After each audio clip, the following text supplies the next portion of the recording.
Okay, the hour of 9 o'clock having arrived, I'll call the public meeting of the State Ethics Commission to order. And the first order of business, Ms. Taylor, can you hear us?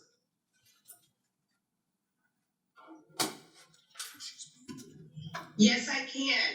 Okay, very good. Can you hear me? Yes. Thank you. Pursuant to the requirements of the Sunshine Act, the holding of an executive session must be announced at a public meeting immediately prior to said executive session or at the next meeting thereafter. An executive meeting will be held today, June 28th, 2022, to review matters that are by statute confidential, including the review of completed investigations for the purpose of issuing final adjudications, the review and consideration of applications for 90-day extensions of investigations filed by the investigative division, and other administrative matters. The first item on our agenda today are the minutes of our April 21st, 2022 meeting. Does the chair hear a motion to approve those minutes? So moved. So moved by Commissioner Sims. Second? Second. Second, Commissioner Bill Wilson. All those in favor give their consent by saying aye. Aye. Those opposed, no. The ayes have it and the motion is carried. The next order of business is... Mr. Vice Chairman, excuse me. I was not a member of the commission on the 21st. I'd like to abstain from that vote, please. Thank you very much, Paul. You are correct. Paul will be abstaining from that. Thank you. Commissioner Parcells, I should say. Next order of business is civil penalty orders, consents. Commissioner DePalma. Thank you, Mr. Chairman. There are two civil penalty cases with proposed consent agreements that are now before this commission for decision. These cases involve respondent Robert Price, who failed to timely file statements of financial interest for calendar years 2017 and 2018, and respondent Rosalind Edwards, who failed to timely file a statement of financial interest for calendar year 2020. In the case of respondent Price, the parties' consent agreement proposes that the commission find that respondent Price failed to timely file statements of financial interest for calendar years 2017 and 2018 and impose civil penalties in the amount of $300.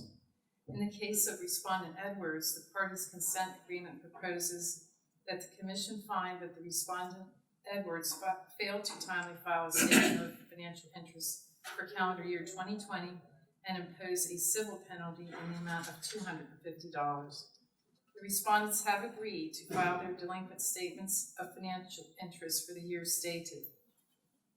Based upon my review of the facts, I am of the opinion that these consent agreements are consistent with Commission precedent and are proper dispositions of these cases.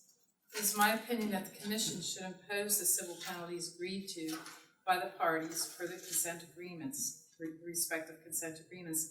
It is further my opinion that the Commission should order the respondents to file their delinquent statements of financial interest to the extent they have not already done so. There is nothing of record that would constitute a defense or excuse for noncompliance.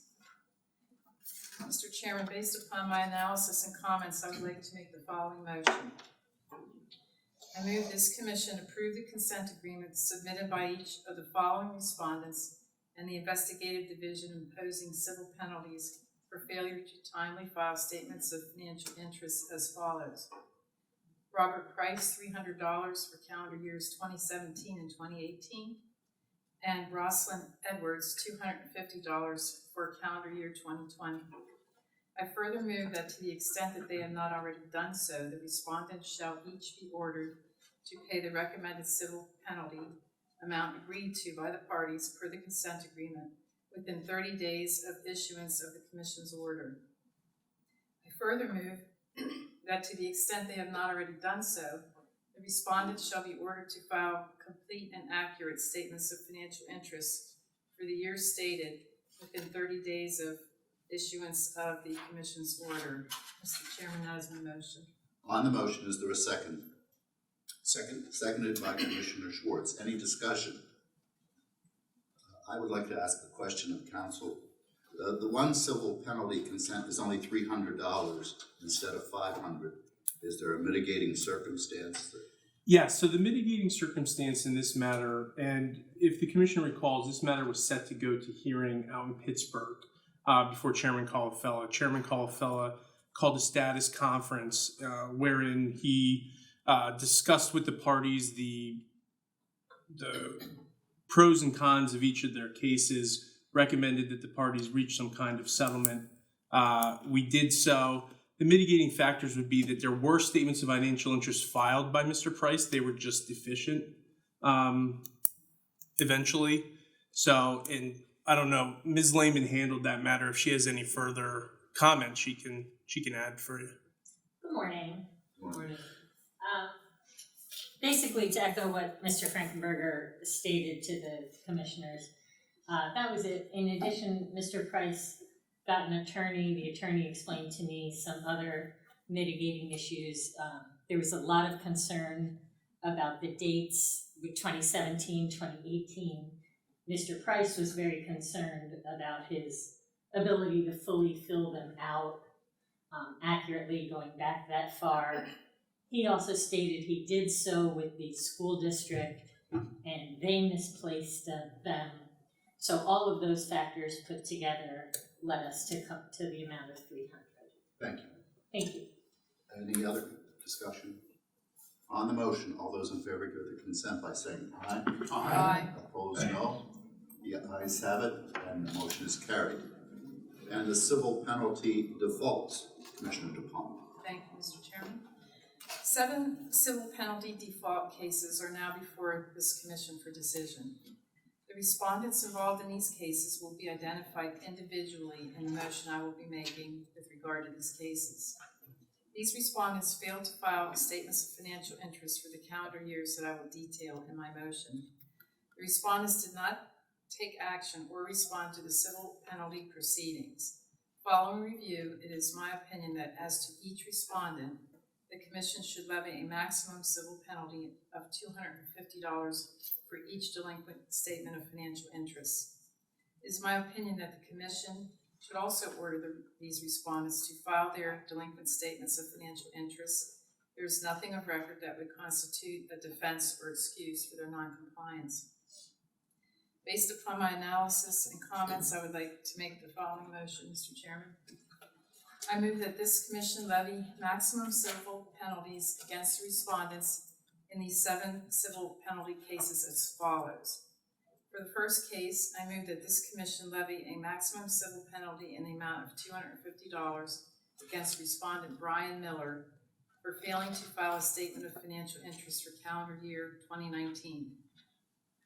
For the next 5 cases, I move that this commission levy a maximum civil penalty in the amount of $250 against each respondent for failing to file a statement of financial interest for the calendar year 2020. Their names are Paul M. Norris, Amy Sanat, Randy Galliotto, Maria Martin, and Yvette Watts. For the 7th case, I move that this commission levy 2 maximum civil penalties in the amount of $500 against respondent Kimon Brody for failing to file statements of financial interest for calendar years 2019 and 2020. Further, these respondents shall be ordered to file complete and accurate statements of financial interest for the year stated within 30 days of issuance of the Commission's orders. Mr. Chairman, that is my motion. On the motion by Commissioner DuPont, is there a second? Second. Seconded by Commissioner Sims. Any discussion on the question? All those in favor give their consent by saying aye. Aye. Opposed, no. The ayes have it, the motion is carried. The next matter, I think we'll have to have a division of the question. Yes. Mr. Schwartz, I'm going to recuse from the Free Library of Philadelphia. My law firm represents the Free Library, so I feel like I have a personal conflict. Very good.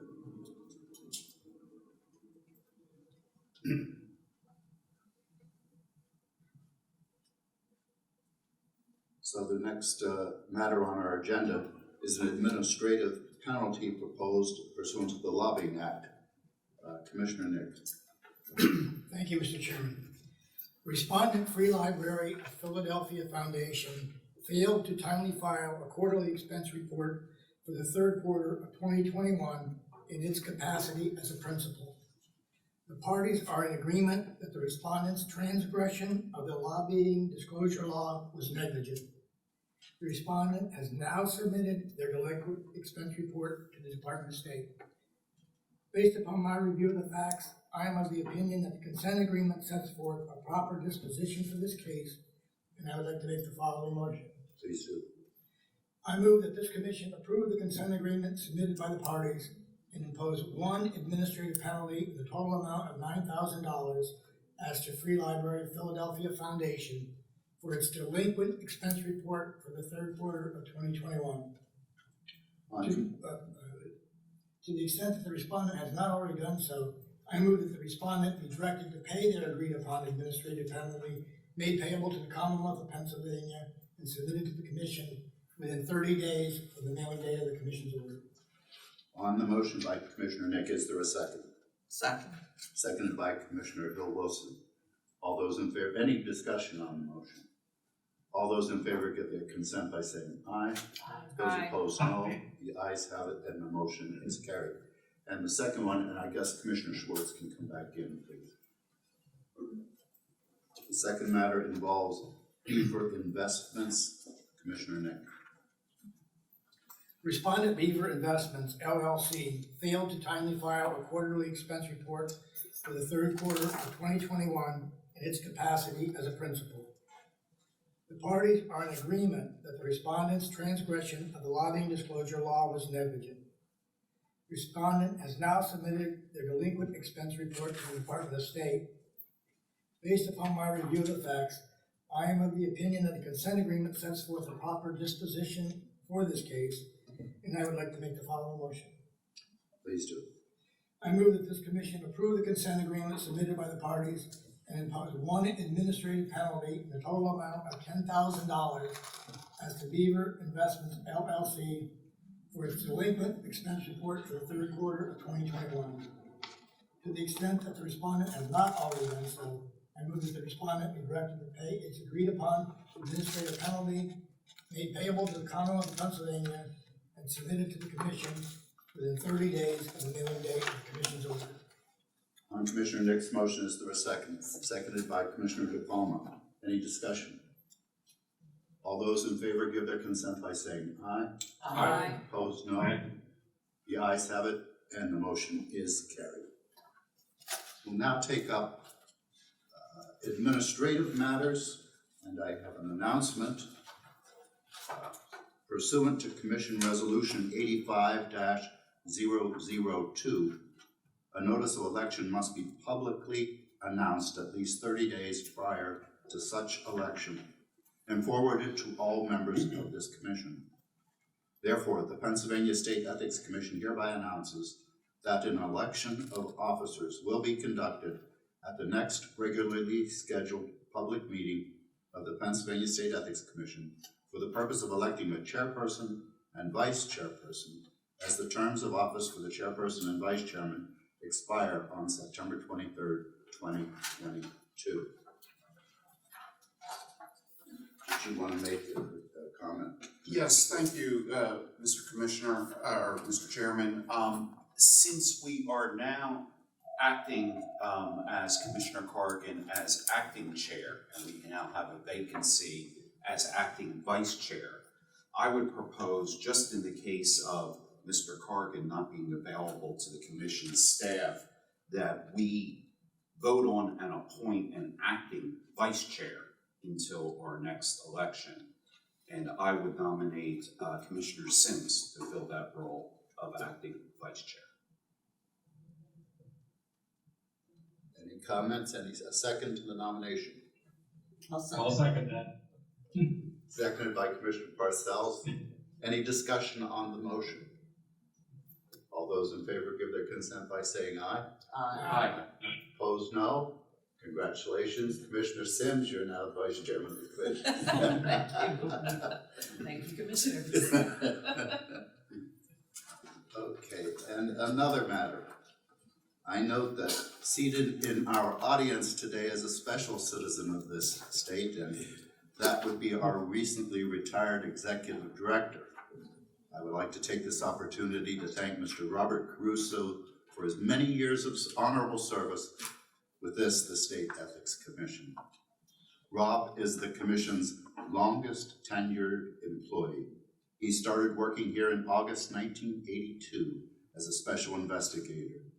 Over the course of the next 40-plus years, he was promoted to positions of greater responsibility, including Director of Investigations, Deputy Executive Director, and finally, Executive Director in 2013, very shortly after I was appointed to this commission. In my opinion, he has been instrumental in shaping and improving the operation of the commission. During his extensive career, Rob has reviewed and processed over 14,000 ethics complaints and has directed over 2,000 investigations. Over the years, he has handled some of this commission's most high-profile cases, some involving high-level state employees, some involving substantial fines and penalties, and some resulting in criminal convictions as well. In recognition of his many years of honorable service to this commission and to the people of Pennsylvania, on behalf of this commission, I would like to present a Pennsylvania state flag which has been flown over the Capitol next door. Thank you, Rob, and we hope you enjoy a very long and well-deserved retirement.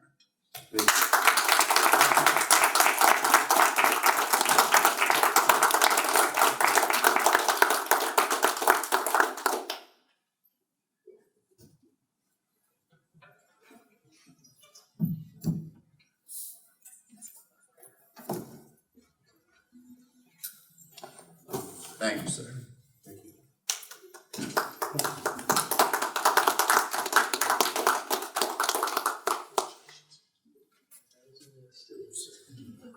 Wow, this is a surprise and an honor. This thing goes with That's it. your certificate. Take my payday. Here's a box.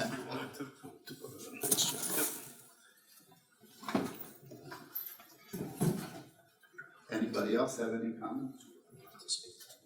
You have to give us a couple words You want to now. speak, Rob? Yeah. You want to tell us what you're really thinking? What happens when we come to town?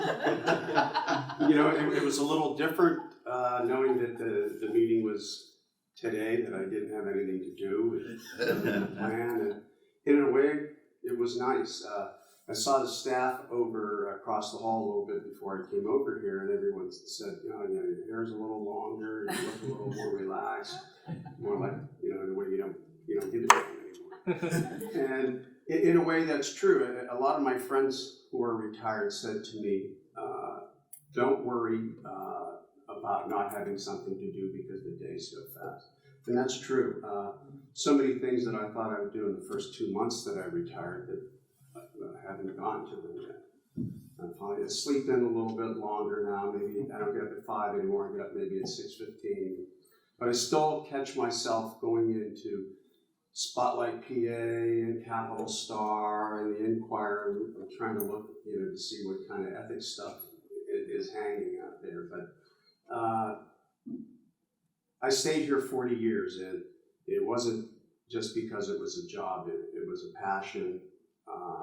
I love the place. I love the people, and that I will always treasure. And I really appreciate that Commissioner Corrigan said I was hired shortly after he took over, and there was, at the time that I was hired, there was some turmoil in the commission, and the commission wanted to go in another direction, and I was part of the old guard, and didn't know whether or not I would even be considered for the position. And once I was offered the job and accepted that, I took it to heart that I wanted to do things the right way, the way the commission wanted them done, and I realized there were a lot of changes. And I hope we made changes for the good, and I think that's a tribute to the members of this commission, that all the work that they have done, the guidance they've given us, and the direction, and for that I'll be eternally grateful for all that everyone here has done for me. Thank you. you for your service. Thank you, Rob. Even more tie today instead of blue jeans. Yes, it's the first time I've had a tie on in 2 months. Any other commissioner have anything to say?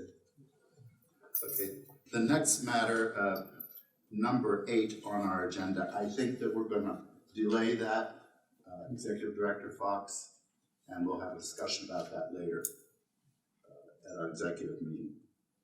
And coming to number 9, it's our public comment period. Judge Crompton, you're here. Did you want to make a public comment to us? I did not, but it's nice to see you all. Okay. Congratulations to you. I think Rob served you well. Thank you. And Ms. Carmina Taylor, I think you are on our screen. Well, I have video off because I'm under the weather and I'm having Wi-Fi issues. So I want to make sure you hear me clearly and distinctly. So can everyone hear me clearly and distinctly? Yes, we can. Well, first of all, I want to say thank you to Mr. Caruso. I am more educated about the State Ethics Commission because of him. And I just have to tell you, Mr. Caruso, I was so upset when I found out you retired that I had a direct dial to your number and you didn't pick up. And you were here to speak my message. And I was thoroughly disappointed because, quite honestly, I wouldn't be here today, commissioners, without Mr. Caruso's effort in educating me about the State Ethics Act. And so I want to thank Mr. Caruso myself because I am much smarter and I understand the parameters of your role much better because of you, Mr. Caruso, and certainly observing Mr. Schwartz all these years. He is just sharp as hell. And I must say, you guys are blessed to have Mr. Schwartz. So that's my 2 cents on that. Just to recap for some of the new, if there's new board members, I came a couple of years ago to speak about the law. And as a layperson, as a citizen of Pennsylvania, I had the impression that the State Ethics Commission dealt with ethics of elected officials. And in listening to today, just realizing again the fines imposed for failure to disclose, it's just amazing to me because there's so many more Pennsylvanians that don't understand the functionality of this commission. And I came today to give you an update because I have a statewide organization called, what is it called? The We Can't Wait, PA Statewide Coalition. And I'm from the Southeast region. I live in Philadelphia, and I'm down the street from the Free Library. So I couldn't believe they had a fine. That was just unbelievable. But nonetheless, I'm a woman of color, middle-aged. I took it upon myself in my car a year and a half ago to travel around rural Pennsylvania because I had been participating in virtual calls. Can you guys hear me? This is important for context. But long story short, my journey around rural PA, I ran into so many situations where there was third-class cities that were functionally, quite honestly, very lawlessly. I stumbled upon someone reaching out for my help in Uniontown. What it surrounded was the first Black woman that was elected treasurer of the city of Uniontown. So we're talking about over 200 years, Black woman. She received white and Black votes from Uniontown. And she was being marginalized and discriminated against by the city clerk, to be quite honest with you. And it's gotten worse. And the thing about it is in 2019, the commission, your commission, fined the mayor of Uniontown at that time for violating the State Ethics Act. And why he got fined was because he appointed his daughter as city clerk, right? And so what Mr. Caruso helped me understand, that once those fines were imposed, that's where the law stopped, right? And so what happened is this woman that wasn't duly interviewed or recruited or hired maintained being on the maintained and is still city clerk. And as a result of that, she has taken over the position of the treasurer in the sense that the city clerk of Uniontown currently has every access to every financial account that the city duly elected treasurer has. And I came here to say that, again, I understand your role is limited, but we have to do something about reforming the State Ethics Act and educating Pennsylvanians about the role. And I think that we need to elevate and reform for the times of today. As I sit here again, listening to the type of people that were fined for failure to financially disclose, and 2 or 3 years later in Uniontown, I asked the city clerk for a series of open records and found out that the city has failed to submit their financial documents to the Economic Development Agency. And they just in January 2022 asked for an exception, no reason given, to allot them more time to submit their 2020, 2021, and 2022 financial records to the Economic and Community Development Agency. And so where I find the quandary is that we have all these intersecting lawlessness or failures to do, but the law doesn't merge where there's accountability. And in 2 years, I have found that our laws don't make sense. The laws governing third-class city codes are from the 1800s, right? And this Senate Ethics Act, came out in the 70s or the 60s. And if and on top of that, people don't understand why you're fining employees. And from a layperson like myself, an activist and an advocate, it's just ironic that people that take state jobs can be penalized, but the legislators or elected officials that do much worse don't have any accountability. So I just wanted to update you that, when the fine was imposed on the mayor and the city clerk has still been there. And so I want to work with your office. I want to work with you guys to see two things. I don't know now who is the chair of the committee that oversees your commission, but I would like to speak to that chairperson of that committee, because I want to testify in the General Assembly to talk about these issues and how we have to be more relevant. And I think the second part is maybe, sir, when you guys open up your meetings in the future, that you explain what the commission does or what the commission can do versus what it doesn't, what it can't do. I think that is so helpful, because even though as these meetings are being recorded, and when you get into the business of voting on the cases that you have to vote on, if you put that kind of extra disclaimer in the beginning, people will have a better understanding why you're voting on these cases that you're finding. So let me see. I promised Ms. Fox that I would. I'm thinking about all my points. I was sick and I didn't have a prepared statement, so I sent her some talking points so I make sure. The bottom line is I'm a committed citizen of Pennsylvania. I fight for people that don't know how to navigate government systems.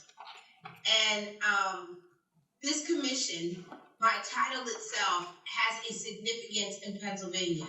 I just want it to be relevant to what the needs are for regular Pennsylvanians that have to intertwine with local governments and not understand why they either get away with the things that they do, why they don't do the things that they should be doing.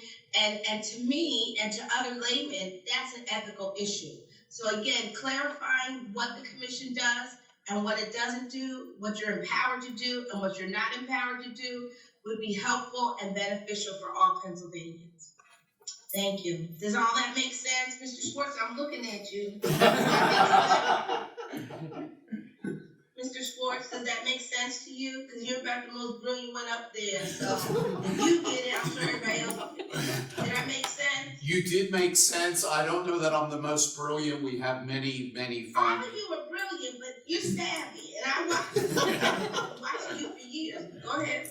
I think I paid for the endorsement or the credit. No, I think what you said makes absolute sense, and explaining what we do to the public is immensely important. I think our new executive director, Mary Fox, will lead that effort, and I don't know if Mary wants to make a few comments. Thank you, Mary. Sure, Carmina, good morning. I'm glad that you're able to make it today. Yes, absolutely, Carmina, and thanks for your comments. One thing that we're really working on also is training. So I understand that in the last year we had over 50 trainings that were done by commission staff. I'm hoping now that I'm on board that we can do even more in the coming years, because I think it's so valuable to have that training and give people a good understanding of what it is that we do. Because ultimately we'd like to prevent any ethics violations because people know what the parameters are. So I think it's an excellent point. I'd like to work on some real simple language that helps people in a nutshell understand what it is that we do here. So you train state employees? We do. We train state employees. We've trained members of the legislature. We even go out into the field and do trainings for townships, boroughs. We're working on getting some scheduled for county employees with the County Commissioners Association of Pennsylvania. So we're really hoping to up our training opportunities. Tom Frankenberger, who's he's on staff. I had the opportunity to see him present a few weeks ago, and he does just an excellent, very clear and understandable training. So, if you see opportunities for that where we could add value, let us know, and we'll send someone out to do the trainings. Well, first of all, Mary, that's wonderful. And since you're younger, you're going to be there for a long time. I think we need a long strategic plan. See, that's good that you're educating the people that could be impacted. What I'm also specifically asking is to consider in educating the community, educating Pennsylvanians. Either put something on your website, a blurb or something. Even let us know that you're doing those trainings to people. Because to me, on the outside, I'm just like those poor state employees. And so that's the position of regular people, right? You think about us. We're looking at regular state employees, good, bad, or indifferent. We know there's always bad apples somewhere, but they're getting fined. But we see some lawlessness in our elected officials. So that doesn't square the circle. Do you understand what I'm saying? And the more that you guys can do in the short term, because we know it might be another 100 years before the law could get reformed, is try to educate regular Pennsylvanians about the significance of what you're doing and why you do it and why in 2022. Now, it's going to be hard to explain why there's still fines from the 70s, but that's another day.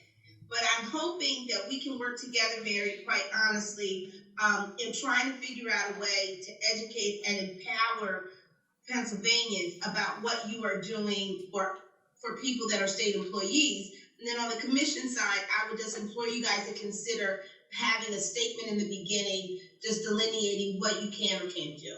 I think that's fair. You think that's fair, Mr. Schwartz? I see that you pivoted to Mary, but I still want something on the commission. I do think what you're asking is fair. Excellent. Good day. Is Mr. Caruso still in the room? Yes, I am. Thank you, Mr. Caruso. It's good working with you, Carmine. I'll miss you. I'm sure. You're lucky I don't know where you live, because I would have dropped over some flowers or something. Retirement. And you deserve that retirement. But I am a wiser Pennsylvania because of you and the commission. I really have enjoyed. I'm a law geek or a law whatever, and I love your meetings. And so thank you for your service to all of us, guys. Thank you, Mary, and I look forward to working with you. Muting off. Thank you, Ms. Taylor. And that was our last item on our agenda. Is there a motion to adjourn? So moved by Commissioner Sims, seconded by Commissioner DePalma. All those in favor give their consent. Was there someone else that wished to speak? Before I take vote, no. All those in favor give their consent by saying aye. Those opposed, no. The ayes have it. And we are adjourned in our public meeting. Thank you.